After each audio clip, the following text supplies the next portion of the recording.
una de las actividades más entrañables y productivas, ¿no? De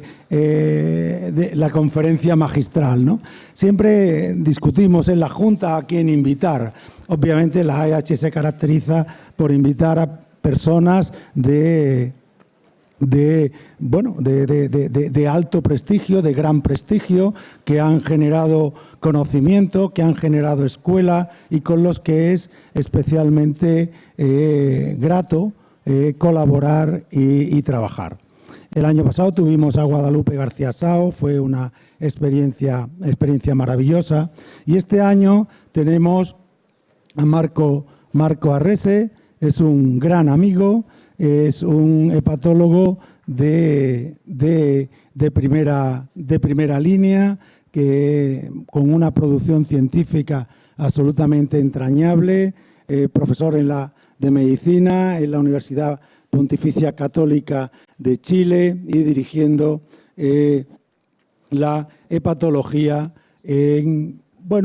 probablemente en el espacio de creación de ciencia más importante de todo Latinoamérica. Marco no solo es hijo de un vasco, de un español, él está enamorado de Euskadi y no tarda ni un segundo en volver cada vez que viene. Lo difícil que es prever lo que va a pasar, que lo hemos invitado a venir a Madrid y no va a tener tiempo de visitar Euskadi. Pero sí es verdad que cuando alguien tiene esta vinculación científica y emocional, se genera el crisol necesario para el disfrute. No tengo ninguna duda de que vamos a disfrutar con cómo nos vamos a hacer con el concepto del Metal D, de qué vamos a hacer con el trastorno metabólico y el consumo de alcohol. Marco ha liderado varias revisiones, ha participado en los más importantes grupos de trabajo del mundo y nos va a ilustrar ahora sin ninguna duda. Marco Arrese, por favor, cuando quiera, podemos empezar con la conferencia magistral.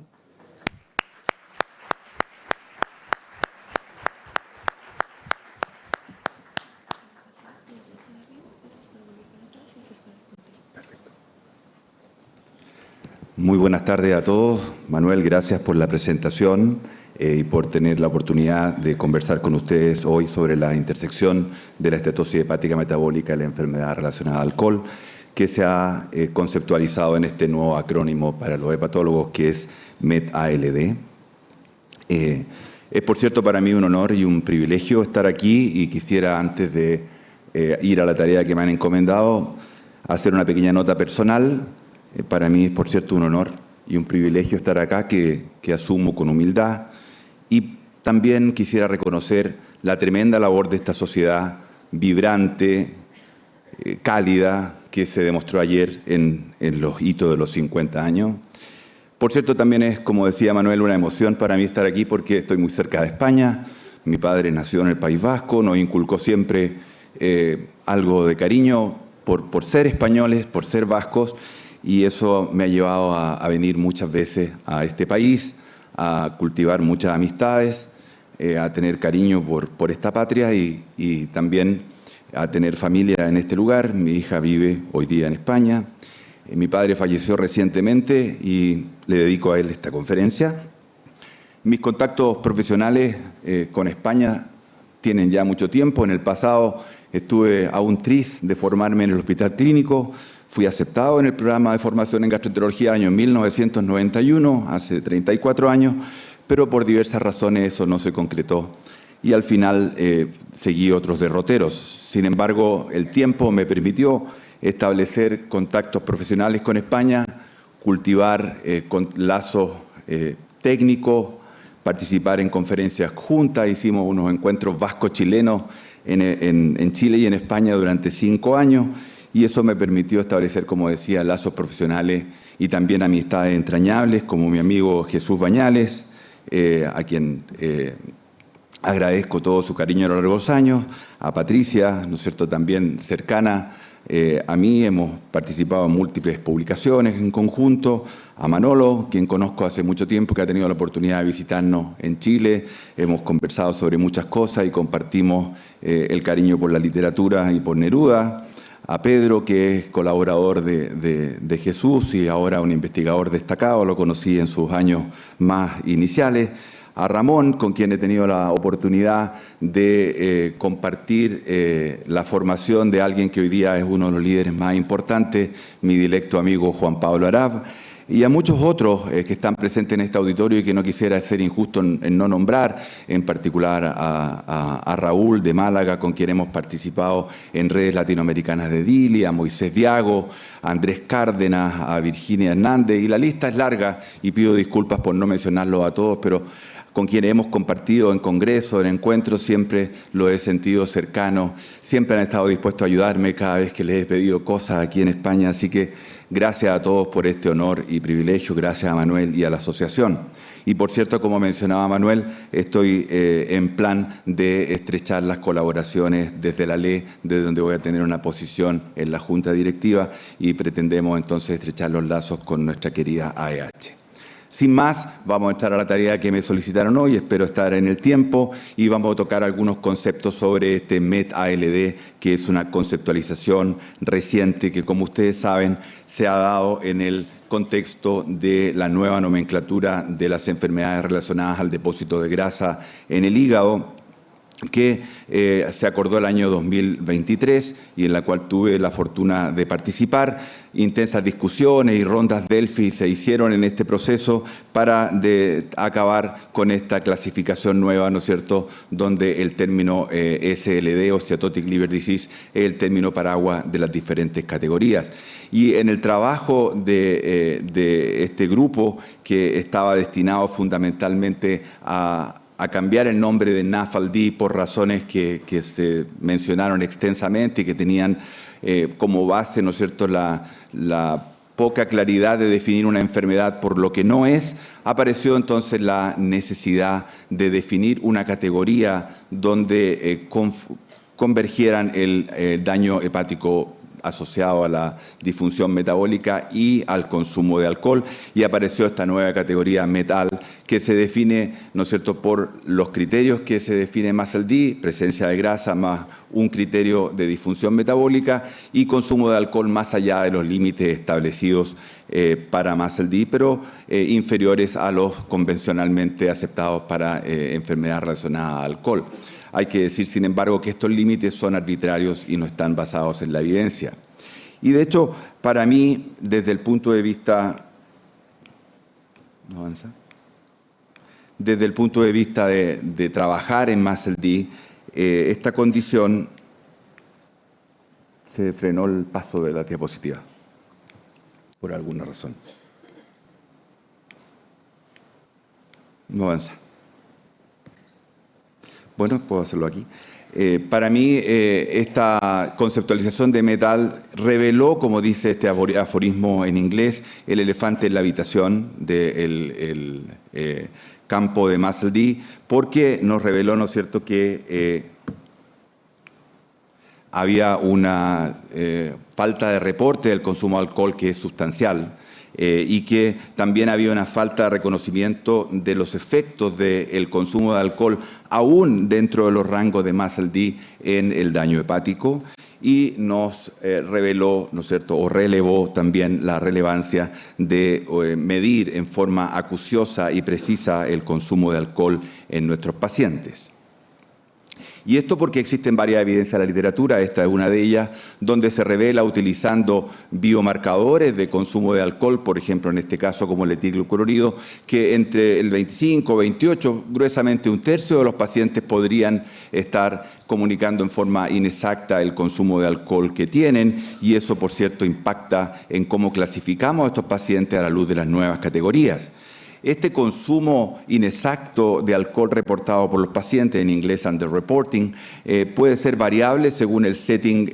que nos encontremos, y puede ser un 10%, por ejemplo, se ha estimado en los ensayos clínicos, hasta un 55% en la práctica clínica, esto correlacionando lo que los pacientes informan con el uso de herramientas más precisas que, como veremos, pueden ser cuestionarios o biomarcadores. Y en este comentario, Alexander Crack recientemente en Lancet Gastroenterology se estiman, y es una estimación no necesariamente basada en evidencia dura, los diferentes escenarios y los diferentes cifras de bajo reporte. Esto es importante porque puede impactar a los estudios epidemiológicos. Desde que se publicó la clasificación de las enfermedades asociadas al depósito de grasa en el hígado, se han publicado varios artículos analizando encuestas epidemiológicas nacionales y series grandes de cohortes de pacientes para estimar la frecuencia de los diferentes grupos o subtipos de enfermedad por esteatosis hepática. Y vemos aquí que en METAL-D en particular se estima entre un 2 y un 8% de la población general. Sin embargo, hay algunos otros estudios que han mostrado frecuencias de hasta el 17%, y esto sin duda puede estar relacionado, como dice esta figura, a diferentes proporciones de underreporting de consumo de alcohol, que pueden hacer variar la prevalencia de METAL-D desde un 2% hasta eventualmente un 50% si uno considera un underreporting muy significativo. Así que tendremos que tener nuevos estudios con determinaciones más precisas del consumo de alcohol en nuestros pacientes para determinar la frecuencia exacta de estos subtipos en la población. Vamos a pasar ahora a conversar brevemente sobre algunas consideraciones fisiopatológicas, porque el consumo de alcohol y la disfunción metabólica están muy interrelacionados en sus efectos, tanto sistémicos como hepáticos. Sabemos que el consumo de alcohol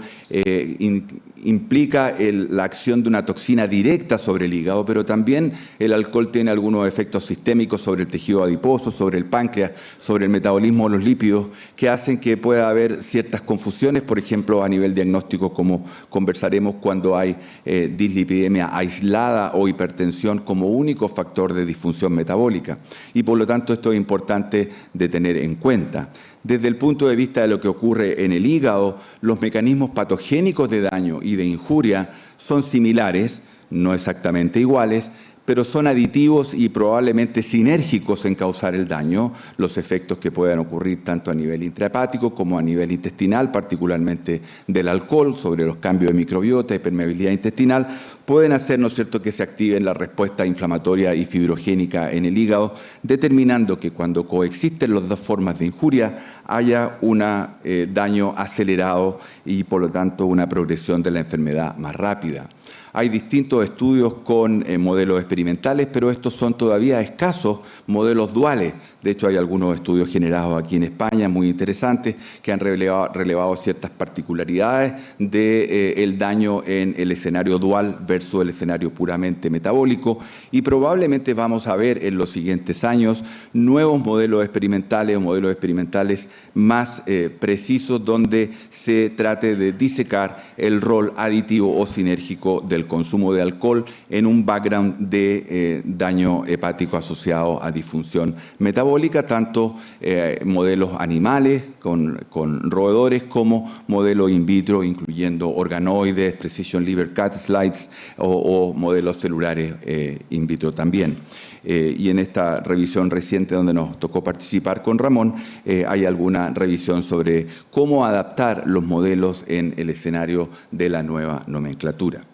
También me interesa relevar el hecho de que en MASLD hay una heterogeneidad bastante importante en los mecanismos fisiopatológicos subyacentes, y esto es relevante para METALD. Todos los factores que pueden determinar daño, modular el daño hepático en el escenario de la esteatosis hepática metabólica pueden participar en forma paralela, secuencial y con intensidades diversas a lo largo de la evolución de la enfermedad. Y esta heterogeneidad en la contribución a la fisiopatología es sustancial. Y por cierto, esto puede influir las tasas de progresión, la relación con el desarrollo de enfermedades cardiometabólicas y también la respuesta a la terapia. Resulta, sin embargo, clínicamente difícil clasificar a los pacientes en grupos, ya que los factores que impulsan la progresión de la enfermedad, tanto los factores dietéticos, antropomórficos, clínicos y genéticos, no son mutuamente excluyentes. Y por lo tanto tenemos que darnos en el futuro la oportunidad de estudiar los subtipos predominantes de MASLD, ya que no hay información ni de la historia natural de esos mismos subtipos, ni tampoco, por cierto, del efecto del alcohol en esos subtipos. ¿A qué me refiero con eso? Esto ya ha sido sugerido hace bastantes años, pero en estas dos publicaciones recientes del grupo de Stefano Romeo en Suecia se clarifica la existencia de subtipos de MASLD, que por cierto también hay entre estos dos extremos algunos fenotipos más mixtos, pero hay subtipos que son más genéticos, ¿no es cierto?, en los cuales el fenotipo es esencialmente hepático y hay menos acompañantes metabólicos y en particular menor riesgo cardiovascular. Estos individuos tienen una fibrosis más acelerada y una enfermedad hepática más agresiva, mientras que está el fenotipo que es más metabólico, donde los mecanismos centrales en el desarrollo de la enfermedad son la disfunción del tejido adiposo y el aumento de la lipogénesis hepática inducida por dieta, que determinan un fenotipo hepático algo menos severo, pero un fenotipo cardiovascular más severo, donde estos pacientes tienen una mayor mortalidad de causa cardiovascular. Esta disección en subtipos todavía está poco explorada en la literatura y, por cierto, vamos a ver seguramente estudios en este sentido en los años que vienen y, por cierto, ver cómo el alcohol influye sobre uno u otro subtipo o sobre fenotipos intermedios. Así que este es un desafío de investigación. Por cierto, PNAPL3, que es uno de los factores genéticos más importantes en determinar la ocurrencia y severidad de la enfermedad de MASLD, también en ALD y, por cierto, probablemente en META-LD, es el genotipo que ha sido más estudiado en diferentes poblaciones. Acá ustedes pueden ver a la izquierda una cohorte de pacientes latinoamericanos que está siguiendo el doctor Luis Antonio Díaz y ustedes ven cómo claramente la presencia de genotipo de riesgo se asocia a mayor prevalencia de enfermedad hepática. Y la figura de la derecha está tomada de un review reciente del doctor Trepo, Liver International, que revela la relevancia de PNAPL3 en el daño hepático asociado al alcohol y su interacción con el índice de masa corporal, de modo tal que la coexistencia de ambas cosas es aditiva y sinérgica en determinar un daño hepático más severo. El PNAPL3 tiene una distribución bastante particularmente alta en Latinoamérica y ustedes pueden ver en este diagrama que la costa occidental de Sudamérica y Centroamérica tiene una proporción de PNAPL3 significativamente mayor que el resto del mundo, probablemente vinculado a los ancestros nativos americanos. Y en Chile en particular, nosotros hemos hecho algunos estudios que no hemos publicado aún, en que muestran que nuestros nativos americanos tienen frecuencia de PNAPL3, en el caso de los mapuches, que son los indígenas chilenos, de hasta 80% de frecuencia alélica del alelo de riesgo de PNAPL3. La población general tiene frecuencias de cerca del 60%, que es sustancialmente mayor a lo observado en Europa, que es del orden del 20-25%. Encima tenemos baja frecuencia del alelo protector de la hidroxiesteroideshidrogenasa, ¿no es cierto?, la 17 hidroxiesteroideshidrogenasa 13, que es un gen protector. Entonces tenemos el peor de los mundos, mayor frecuencia del gen que se asocia a enfermedad agresiva y menor frecuencia del gen que protege de enfermedad hepática. Tenemos baja frecuencia de otro gen que es importante, que es el TM6SF2. Pasando a consideraciones sobre la interacción entre el alcohol y los factores de riesgo cardiometabólicos, quisiera decir que es importante, como les mencioné hace un momento, considerar cuando uno va a hacer el diagnóstico de MASLD y de META-LD que el alcohol tiene influencia directa sobre los factores de riesgo cardiometabólicos que fueron seleccionados para definir MASLD y por lo tanto uno tiene que tener en mente que si un paciente tiene, por ejemplo, grasa e hipertrigliceridemia aislada, tal vez eso es solo alcohol y es bueno evaluarlo en ausencia del consumo de esta sustancia. Lo mismo para la hipertensión, que la hipertensión se sabe, los pacientes que tienen este patrón de consumo en atracón o binge drinking tienen hipertensión con frecuencia, la cual remite una vez que se suspende el consumo de alcohol. Así que estas consideraciones son relevantes, además de, por cierto, el alcohol son un número importante de calorías, así que su consumo excesivo también puede asociarse a un incremento en el índice de masa corporal. Existe mucha discusión sobre si estos factores de riesgo cardiometabólicos son los correctos, si uno debiera además considerar más de uno para el diagnóstico de MASLD. Eso fue parte de la discusión en el consenso, y una de las razones por la que se dejó solo uno era para tratar de conservar todo el conocimiento que se había obtenido con el concepto de NAFLD previamente, puesto que MASLD y NAFLD son muy superponibles en términos de población.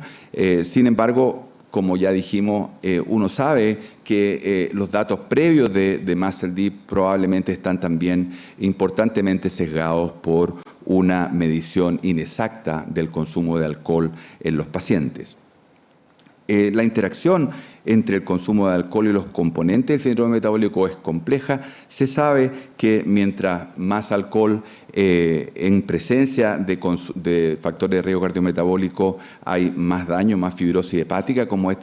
muestra este estudio FINEST, y que el consumo en el rango de meta-LD también es sinérgico en este sentido. Y esto nos lleva a tratar de dar el mensaje también de que cuando uno pone por un lado los factores de riesgo cardiometabólicos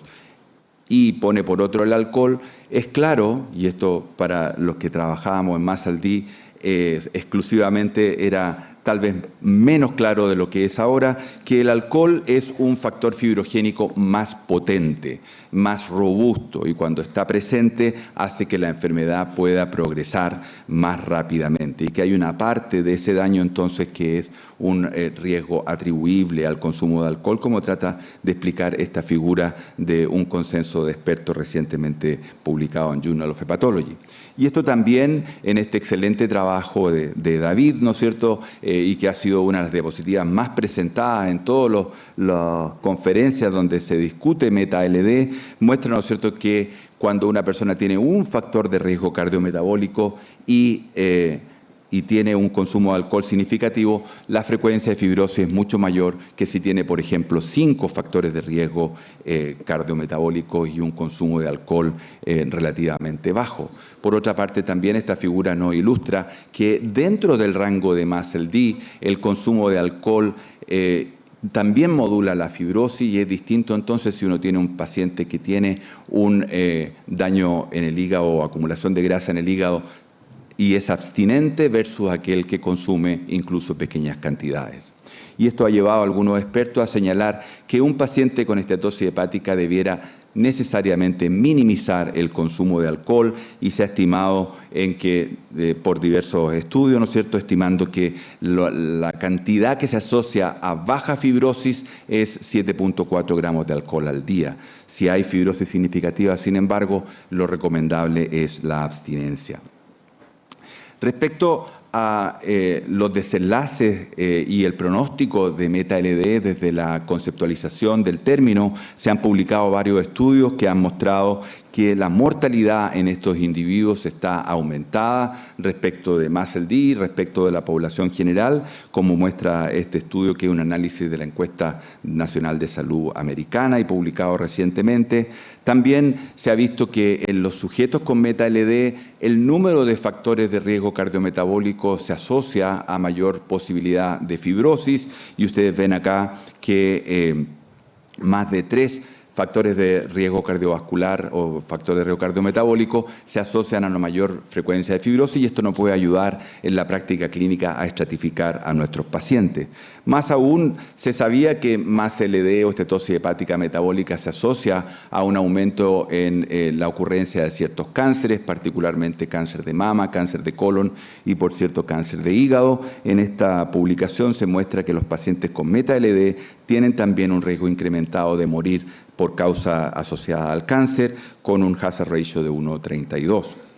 Este es un metaanálisis recientemente publicado, cuya lectura recomiendo, que muestra justamente, ¿no es cierto?, después de sintetizar los datos de bastantes publicaciones aparecidas estos últimos 2 años, que los pacientes con meta-LD tienen una mayor mortalidad de toda causa, tienen una mayor mortalidad asociada a cáncer, mayor incidencia y mortalidad de eventos cardiovasculares y una mayor incidencia de eventos descompensantes en presencia de enfermedad hepática. Así que sabemos entonces que en este espectro de la enfermedad asociada al depósito de grasa en el hígado, SLD,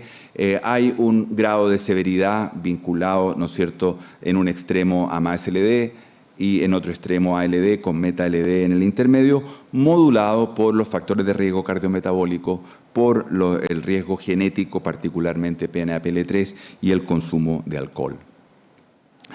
Es importante entonces, como les decía, tratar de distinguir estos subtipos y tener algunas consideraciones en la evaluación del consumo de alcohol. El consumo de alcohol es difícil, esta información obtenerla es desafiante con nuestros pacientes porque hay factores psicológicos, sociales, religiosos y culturales que determinan la motivación o no, o la ausencia de la misma, para que el paciente nos relate sus hábitos de consumo de alcohol. Y por otra parte, recordar el consumo de alcohol desde un pasado distante es difícil, llevando a inexactitudes en el reporte de la ingesta. Además, el patrón de la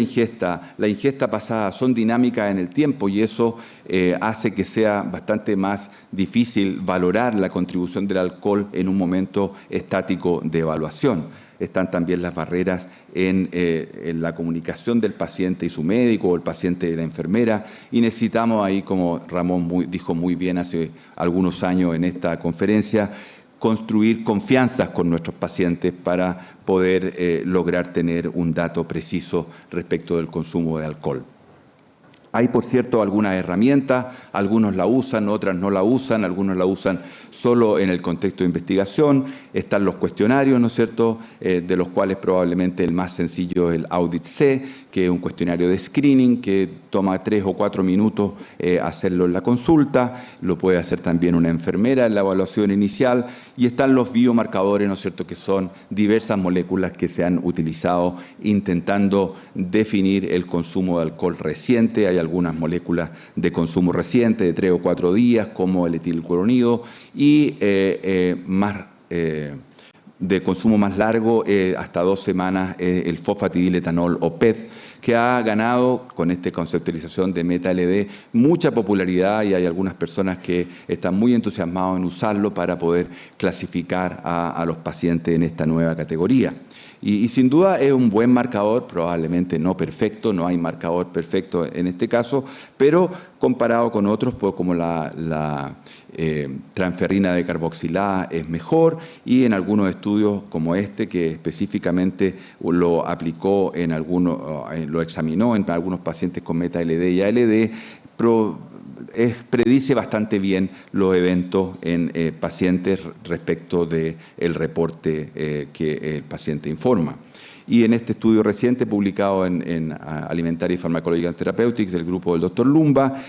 aunque es preliminar porque tiene un número relativamente pequeño de pacientes, PED, fosfatidiletanol, resultó ser un buen criterio diagnóstico para diagnosticar a nuestros pacientes con meta-LD. En la medida que se haga accesible, probablemente va a ser parte de los criterios diagnósticos en un futuro cercano. Y por eso es que en esta publicación que pronto va a salir hay una serie de acuerdos, de nuevo tomados con la técnica Delphi, de cómo evaluar a estos individuos con meta-LD, tratando de tomar todas las dimensiones del consumo de alcohol, consumo reciente, los patrones y el uso histórico, evaluar bien los factores cardiometabólicos con los que les mencioné hace un momento y, al igual que en la esteatosis hepática metabólica, estratificar a los pacientes de acuerdo a la fibrosis hepática, ¿no es cierto?, con las herramientas que tenemos. Las herramientas que tenemos aparentemente funcionan bien con los pacientes con meta-LD, también como en la esteatosis hepática metabólica,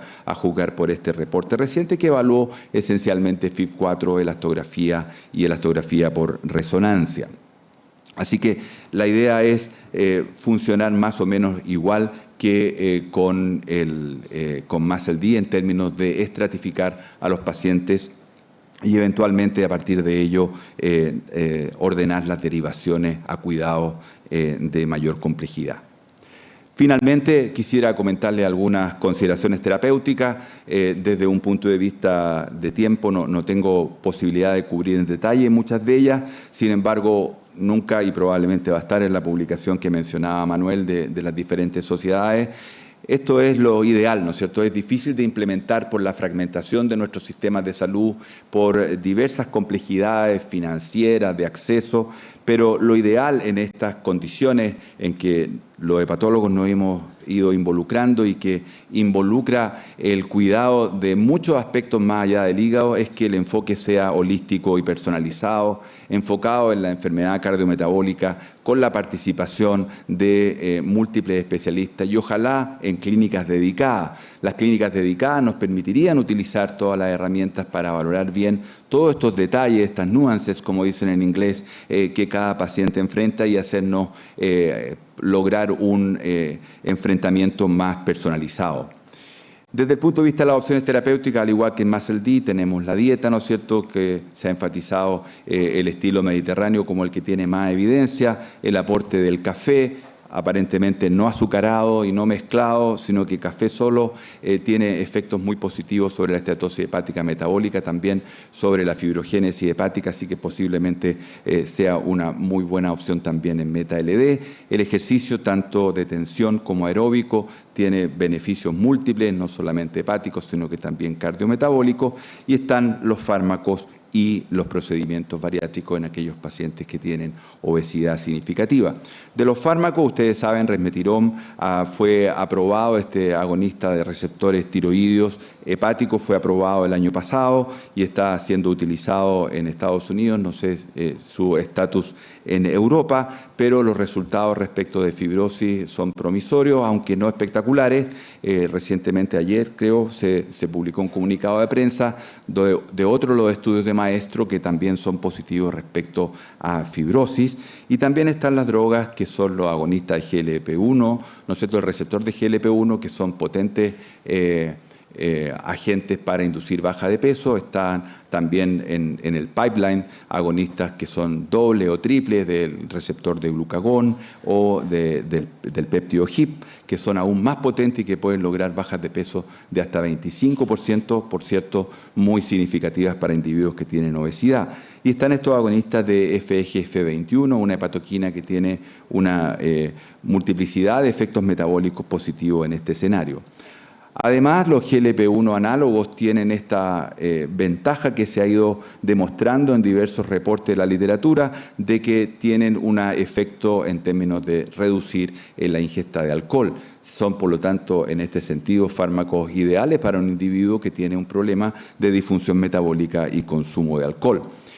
Así que ya están en curso estudios, particularmente en población con MetaLD, empleando semaglutide y eventualmente otros GLP-1 análogos. También los agonistas FGF21 que han sido demostrados en estudios fase 2 que son muy eficaces para MASLD, con respuestas de hecho bastante más significativas que la de resmetirom, también tienen este efecto de suprimir el consumo de alcohol a través de efectos centrales. Así que estas drogas son promisorias en términos de terapia del MetaLD.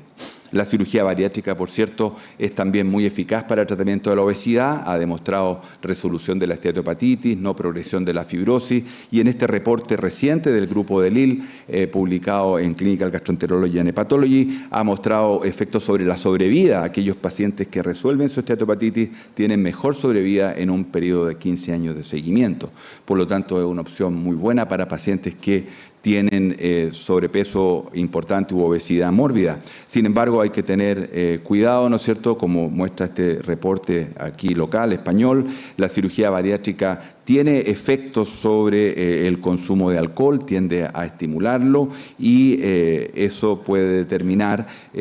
complicaciones asociadas como mayor enfermedad hepática, suicidio y eventualmente incremento de la mortalidad. Así que hay que ser cauteloso con el empleo de estas técnicas en pacientes con MetaLD o en pacientes que tengan cualquier trastorno de consumo de alcohol.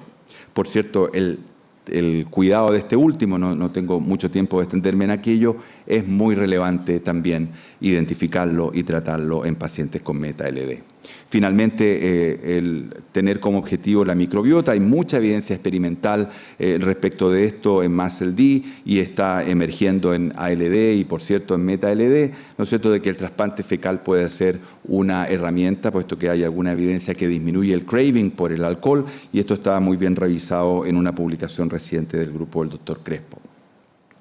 Así que, además de todo este background de meta-LD que se ha generado, hay algunos research gaps que están aquí mencionados, también propios de una futura publicación, sobre cómo lo que tenemos que hacer en los próximos años, evaluar estos subtipos, precisar la historia natural de los mismos, validar los criterios diagnósticos, eventualmente optimizarlos, refinarlos, optimizar los endpoints que vamos a usar en los clinical trials, ver las dianas de tratamiento, ver cómo vamos a hacer las ramas placebo ahora que hay drogas aprobadas para MASLD, y la armonización del diseño de los clinical trials tiene importancia regulatoria. Con eso quisiera finalizar concluyendo que meta-LD provee un marco para avanzar la investigación y la estrategia de tratamiento para la enfermedad asociada al depósito de grasa en el hígado, que hay algunos gaps de investigación que tienen que ser solventados, algunos son detractores de este concepto, pero yo al menos siento que es un avance en el estudio de estas enfermedades, que hay que refinar ciertamente su definición y tratar de incorporar todo el espectro de factores que modifican el curso natural de estos pacientes. Dentro de ellos, por cierto, una evaluación muy precisa del consumo de alcohol es crítica para aplicar este concepto en la práctica clínica. Las aproximaciones de medicina de precisión siempre se dicen, pero hay que avanzar en hacerlo una realidad, deben guiar el manejo personalizado de estos pacientes y, como les mencionaba, una oportunidad es caracterizar bien los subtipos y la contribución de la genética en este grupo. Por cierto, siempre las cosas simples que suenan, pero difíciles de hacer en la práctica clínica, como la baja de peso y la abstinencia, son las dianas terapéuticas más importantes, y las terapias farmacológicas, como les mencionaba, tanto los agonistas receptores GLP-1, a tener como objetivo la microbiota, y los análogos FGF21, ofrecen esperanza para que tengamos mejores desenlaces en estos pacientes. Con eso quisiera concluir agradeciéndoles a todos mis colaboradores, particularmente a Juan Pablo Arap y Luis Antonio Díaz, que son mis más estrechos colaboradores y amigos, a Jesús y Pedro aquí, y a Patricia en España, y a las agencias que han financiado mi investigación. Muchas gracias.